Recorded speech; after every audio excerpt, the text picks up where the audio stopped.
فیصلوں کو بدلنے کے لیے کہا جا رہا ہے، بلکہ اللہ تعالیٰ جن لوگوں کو معاف کرنے کا فیصلہ کر چکے ہوں گے انہی لوگوں کے حق میں اللہ تعالیٰ شافی کو حکم دیں گے کہ مشفوع کے حق میں شفاعت کی جائے۔ شفاعت کی وجہ سے اللہ تعالیٰ جہنم سے لوگوں کو نکال کر جنت میں داخل کریں گے۔ میرے ماں اور بہنوں، فکر آخرت سے تعلق رکھنے والی بہت ہی اہم چیز حساب و جزا ہے۔ میدان حشر میں حساب جزا سے مراد یہ ہے، اللہ تعالیٰ اپنے عدالت عالیہ میں ہر انسان سے اس کے دنیا میں کیے ہوئے اعمال کے بارے میں پوچھیں گے، اس کے ہر عمل کے بارے میں پوچھیں گے، ہر قول کے بارے میں پوچھیں گے۔ دنیا میں وہ جو کچھ کرتا رہا اس کے بارے میں اس سے سوال کیا جائے گا۔ میدان حشر میں اللہ تعالیٰ کسی کے اوپر ذرہ برابر ظلم نہیں کریں گے۔ ہر شخص جس نے ذرہ برابر بھی نیکی کی ہوگی رب العالمین کے سامنے نام اعمال میں دیکھ لے گا۔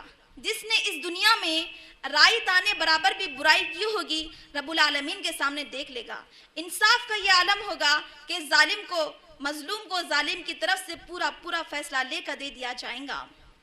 میرے ماں اور بہنوں، میدان حشر میں اللہ تعالیٰ بادلوں کے سائے میں جلوہ افروز ہوں گے، جبکہ فرشتے بھی صف در صف آ کھڑے ہوں گے۔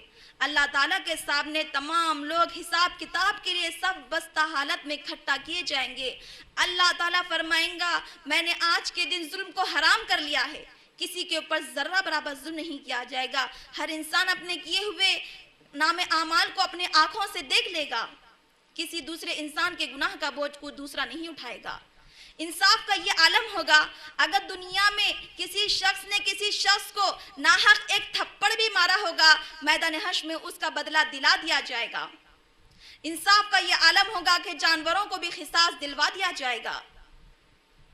بغیر سینگ والی بکری کو سینگ والی بکری سے قصاص دلوا دیا جائے گا جس نے اس کو سینگ مارا ہوگا۔ حساب کتاب کے وقت ایک آدمی اپنے بھائی سے، اپنے باپ سے، اپنے بیٹی سے، اپنے بیوی سے، اپنے دوستوں سے، ہر ایک سے دور بھاگے گا۔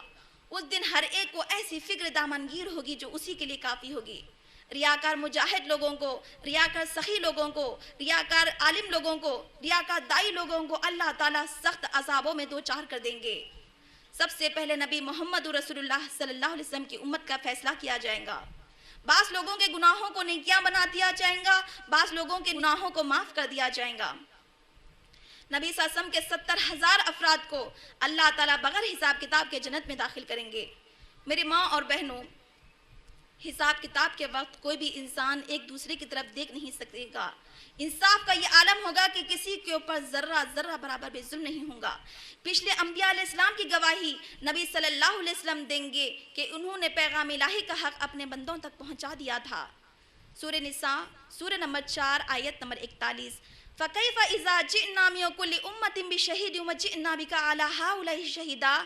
پس کیا حال ہوگا اس وقت جب ہم امت میں سے ایک گواہ کو لائیں گے اور آپ کو ان پر گواہ بنا کر لیں گے۔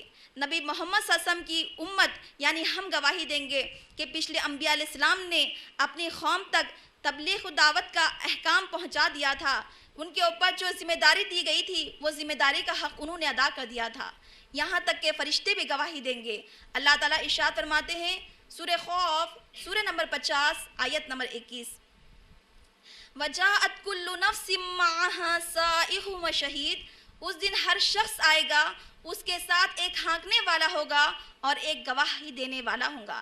یعنی میدان حشر میں حساب کتاب کے لیے آدمی رب العالمین کے سامنے آنا نہیں چاہے گا کہ فرشتے اس کو زنجیروں میں باندھ کر رب العالمین کے سامنے کھینچ کر لے کر آئیں گے۔ دوسرا گواہی دے گا، پروردگار یہ شخص ہم سے دنیا میں یہ کام کرواتا رہا۔ میرے ماں اور بہنوں، یہاں تک کہ زمین بھی گواہی دیں گی کہ یہ شخص دنیا میں یہ کام کرتا تھا۔ میرے ماں اور بہنوں، اللہ تعالیٰ جس طرح موت دینے پر ہم کو قادر ہے، جس طرح خبروں میں رکھنے پر کافی ہے، جس طرح دوبارہ اٹھانے پر اللہ تعالیٰ کافی ہے، میدان حشر میں اللہ تعالیٰ جمع کرنے پر قادر ہے، اسی طرح اللہ تعالیٰ میری بہنوں ہر فرض سے ایک فرض سے حساب کتاب لینے پر کافی ہے۔ اللہ تعالیٰ ارشاد فرماتے ہیں سورہ ہجر، سورہ نمبر 15 آیت نمبر 92 تا 93۔ فَوَرَبِّكَ لَنَسْأَلَنَّهُمْ أَجْمَعِينَ۔ قسم ہے تیرے پروردگار کی، ہم ان سے ضرور باز پرس کریں گے ہر اس عمل کی جو وہ کیا کرتے تھے۔ میرے ماں اور بہنوں، ایک انسان رب العالمین کے سامنے حساب کتاب دیتے وقت 5 سوالوں کا جواب دیے بغیر حل بھی نہیں سکے گا۔ اللہ تعالیٰ اس سے پہلا سوال کریں گے، ہم نے تم کو زندگی دی کہاں پر گزاری، ہم نے تم کو جوانی دی کہاں پر بتائی، ہم نے تم کو مال دیا کہاں سے کمایا، چاہتا کہاں پر خرچ کیا، ہم نے تم کو علم دیا اس کے مطابق کتنا عمل کیا۔ ایک انسان اللہ تعالیٰ کی عطا کردہ جن نعمتوں، مال و دولت، خوشحالی، امن و اطمینانی، صحت و سلامتی سے جس طرح لطف اندوز ہوتا رہا، اس کے متعلق بھی اللہ تعالیٰ سوال کریں گے، کیا میرا بندہ ان نعمتوں کے ملنے پر شکر ادا کرتا رہا یا نافرمانی ہی کا رویہ اختیار کیے رکھا۔ سورہ تکاثر آیت نمبر 8، ثم لتسألن یومئذ عن النعیم، پھر اس دن تم ضرور بضرور نعمتوں کے بارے میں سوال کیے جاؤ گے۔ سورہ بنی اسرائیل سورہ نمبر 17 آیت نمبر 36، ان السمع والبصر والفؤاد کل اولئک کان عنہ مسئولا، بے شک کان، آنکھ، دل، ان میں سے ہر ایک کے باب سوال کیا جائے گا۔ حساب کتاب کے وقت اللہ تعالیٰ سب سے پہلے نماز کے بارے میں پوچھیں گے، حقوق العباد میں اللہ تعالیٰ قتل و خون کے بارے میں پوچھیں گے، وعدوں، عہد و امانت داری کے بارے میں اللہ تعالیٰ پوچھیں گے۔ امت محمدیہ کا سب سے پہلے حساب لے لیا جائے گا۔ الغرض میری بہنوں، اللہ تعالیٰ نے سورہ حشر آیت نمبر 18 میں ہم لوگوں کو تعلیم دی، یا ایھا الذین آمنوا اتقوا اللہ ولتنظر نفس ما قدمت لغد، اے ایمان والو اللہ تعالیٰ سے ڈرو اور خوب جان لو تم نے کل کے لیے کیا تیاری کی ہے۔ میرے ماں اور بہنوں، ہم تمام لوگوں کو سوچنا چاہیے، فکر آخرت سے تعلق رکھنے والی اس چیز حساب کتاب ہے۔ ہمیشہ حساب کتاب کے لیے رب العالمین سے دعا کرتے رہنا چاہیے، اللہم حاسبنی حسابا یسیرا، اللہم حاسبنی حسابا یسیرا، اللہم حاسبنی حسابا یسیرا۔ اے میرے پروردگار، میرے لیے حساب کو آسان فرما۔ حشر نشر حساب کتاب کے بعد اللہ تعالیٰ ہر شخص کے نام اعمال کو میزان میں تولیں گے، یعنی ایک بڑا ترازو ہوگا جس میں ایک پلڑے میں نیکیوں کو رکھا جائے گا، ایک پلڑے میں برائیوں کو رکھا جائے گا۔ اعمال کا تولا جانا برحق ہے۔ میزان میں نام اعمال اللہ تعالیٰ اس لیے تولیں گے تاکہ لوگوں کی حجت اللہ تعالیٰ پر یہ نہ رہے کہ ہم پر ظلم کیا گیا تھا۔ اللہ تعالیٰ فرماتے ہیں کہ میزان میں ہر شخص کا نام اعمال تولا جانا برحق ہے۔ ہر شخص کے نام اعمال کو میزان میں اللہ تعالیٰ تولیں گے۔ سورہ اعراف سورہ نمبر 7 آیت نمبر 8 تا 9، والوزن یومئذ الحق فمن ثقلت موازینہ فاولئک هم المفلحون ومن خفت موازینہ فاولئک الذین خسروا انفسهم بما كانوا بآیاتنا یظلمون۔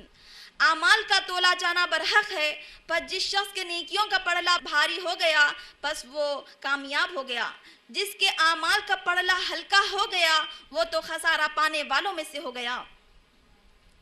میرے ماں اور بہنوں، نبی صلی اللہ علیہ وسلم نے میزان کے تعلق سے فرمایا، 2 کلمات ایسے ہیں جو زبان پر بہت ہی ہلکے ہیں اور میزان میں بہت زیادہ بھاری ہوں گے۔ وہ الفاظ ہے سبحان اللہ و بحمدہ سبحان ربی العظیم۔ نبی صلی اللہ علیہ وسلم نے فرمایا طہارت نصف ایمان ہے، الحمدللہ میزان کو نیکیوں سے بھر دیتا ہے۔ نبی صلی اللہ علیہ وسلم نے فرمایا میں نے میزان میں اچھے اخلاق سے زیادہ وزنی کوئی چیز نہیں دیکھی۔ لوگوں کے اعمال نامہ تولے جانے کے بعد ہر شخص کے نام اعمال ان کے ہاتھوں کو دے دیے جائیں گے۔ ہر شخص جان لے گا کہ اس کو کہاں پر جانا ہے، جنت میں جانا ہے یا جہنم میں جانا ہے۔ ہر شخص اپنے آنکھوں سے اپنے نام اعمال کو دیکھ لے گا۔ اس کا ایک چھوٹا سا نقشہ اللہ تعالیٰ کھینچتے ہیں سورہ حاقہ میں، سورہ حاقہ آیت نمبر 19 تا 37، فَأَمَّا مَنْ أُوتِيَ كِتَابَهُ بِيَمِينِهِ فَيَقُولُ هَاؤُمُ اقْرَءُوا كِتَابِيَهْ إِنِّي ظَنَنتُ أَنِّي مُلَاقٍ حِسَابِيَهْ فَهُوَ فِي عِيشَةٍ رَاضِيَةٍ فِي جَنَّةٍ عَالِيَةٍ قُطُوفُهَا دَانِيَةٌ كُلُوا وَاشْرَبُوا هَنِيئًا بِمَا أَسْلَفْتُمْ فِي الْأَيَّامِ الْخَالِيَةِ وَأَمَّا مَنْ أُوتِيَ كِتَابَهُ بِشِمَالِهِ فَيَقُولُ يَا لَيْتَنِي لَمْ أُوتَ كِتَابِيَهْ وَلَمْ أَدْرِ مَا حِسَابِيَهْ يَا لَيْتَهَا كَانَتِ الْخَازِيَةَ خُذُوهُ فَغُلُّوهُ ثُمَّ الْجَحِيمَ صَلُّوهُ ثُمَّ فِي سِلْسِلَةٍ 70 ذِرَاعًا فَاسْلُكُوهُ إِنَّهُ كَانَ لَا یؤمن باللہ العظیم ولا یحض علی طعام المسکین لا یأکلہ الا الخاطئون۔ میزان میں لوگوں کے اعمال نامے تولے جانے کے بعد لوگوں کے نام